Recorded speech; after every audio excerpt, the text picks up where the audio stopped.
अब ध्यान रखना, कोई भी कुंवारी कन्या हमारे सनातन धर्म में कभी भी किसी भी पर पुरुष को हाथ नहीं दे सकती। आज की माताएं बहन कहती हाथ देख लो पंडित जी, ले पकड़ लो। शर्म देवयानी अपना हाथ नहीं दे रही है, गिर जाऊं तो गिर जाऊं लेकिन हाथ नहीं दूंगी। राजन ने कहा देवी तुम गिर जाओगी, अभी तो तुम लताओं को तुमने पकड़ रखा था, नीचे पत्थर कुएं में मर जाओगी। और जब मृत्यु पे आ जाए, जब जीवन और मरण का सवाल हो, तो देवयानी ने अपना हाथ बढ़ा दिया। और जैसे ही हाथ बढ़ाया, आयाती ने हाथ पकड़कर देवयानी को निकाला। एक दूसरे को देखा, यद्यपि माना जाए तो ये भी ब्राह्मण थे, क्योंकि वहीं से आए ना, अत्रि से ही, और ये भी ब्राह्मण थे। लेकिन उस समय परपाटी बदल गई थी। ब्राह्मण उस समय अलग प्रकार से मानने लगे थे, जन्म से मानने लगे थे। पहले कर्म से होते थे, अब फिर जन्म से मानने लगे थे। तो यद्यपि ऊंचा कुल था उनका, भाई चंद्रवंशी से तो चले हैं, कोई नीचा कुल नहीं था, लेकिन मन में आया कि ये क्षत्रिय हैं, क्योंकि राजा थे। तो एक दूसरे में नयन मिलाई हुई, एक दूसरे को देख करके मोहित हुए। और देवयानी तो अपने घर पे आ गई और उसका हृदय धड़कने लगा जोर जोर से कि अब क्या करूं, मैंने अपना हाथ किसी पर पुरुष को दे दिया है। उसको रात भर नींद नहीं आई और सुबह जैसे ही हुआ तो अपने पिता के पास पहुंची और पिता से कहा, पिताजी मैं एक विनय करना चाहूं। शुक्राचार्य ने, क्या बात है बेटी, आज तो बड़ी अलग प्रकार से घबराई हुई दिखाई दे रही है। और कहा, मैं एक प्रश्न पूछना चाहती हूँ, एक शंका है मेरे मन में। हाँ बेटी पूछो। बोले, अगर कोई कुंवारी कन्या अपना हाथ किसी कुंवारे पुरुष को दे दे तो उसका मतलब क्या होता है, ये पूछा। अरे बेटी ये अनर्थ किसने किया, ये तो बहुत बड़ा अनर्थ हो गया। अगर कोई कुंवारी कन्या हाथ अगर दूसरे पुरुष को दे दे तो उसी से विवाह करना पड़ता है, ऐसा नियम था उस समय। अरे क्या हुआ? बोले, पिताजी ये अपराध तो मुझसे हो गया। बेटी कौन है वो? उन्हें परिचय ले रखा था। बोले, महाराज नहुस के पुत्र आयाती हैं।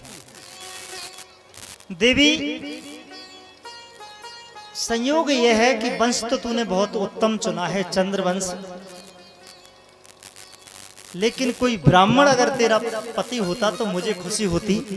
लेकिन जब तूने अपना हाथ दे ही दिया है तो ठीक है बेटी, मेरी अनुमति है, तो आयाती को वर्ण कर ले और विधिवत देवयानी और आयाती का विवाह हो। जैसे ही आयाती और देवयानी का विवाह होता है, आगे थोड़ी सी कथा और बढ़ जाती है। शर्मिष्ठा का क्या हुआ? जब सारी कहानी सुना दी अपने पिता को तो शुक्राचार्य नाराज हो गए।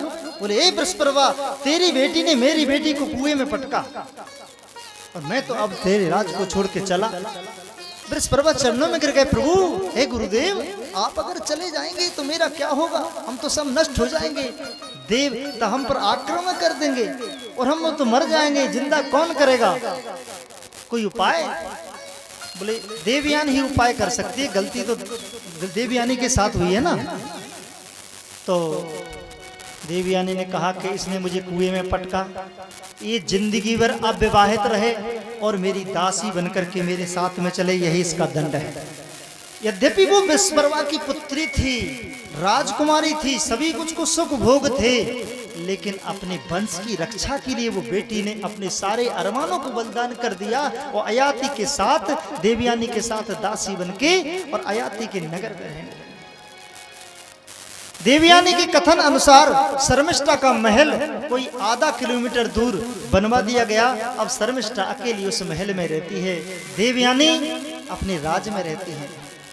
और देवयानी के यदु जदु तुर्वसु नाम के पुत्र दो होते हैं। एक दिन की बात, राजा शिकार खेलने के लिए गए, बारिश अचानक होने लगी तो देखा कहाँ जाए। सो वही शर्मिष्ठा का महल था पास में, सो ऊपर बारिश हो रही थी। जैसे बारिश होती हम कहीं ना कहीं नहीं चले जाते, भाई जो छाया मिले वहीं घुस जाओ। सो भैया वो शर्मिष्ठा के महल में चले गए अब वहां देखा सो शर्मिष्ठा थी, अत्यंत रूपवती थी, अत्यंत सुंदर थी। उन्होंने कहा और देवी सब आनंद मंगल तो है?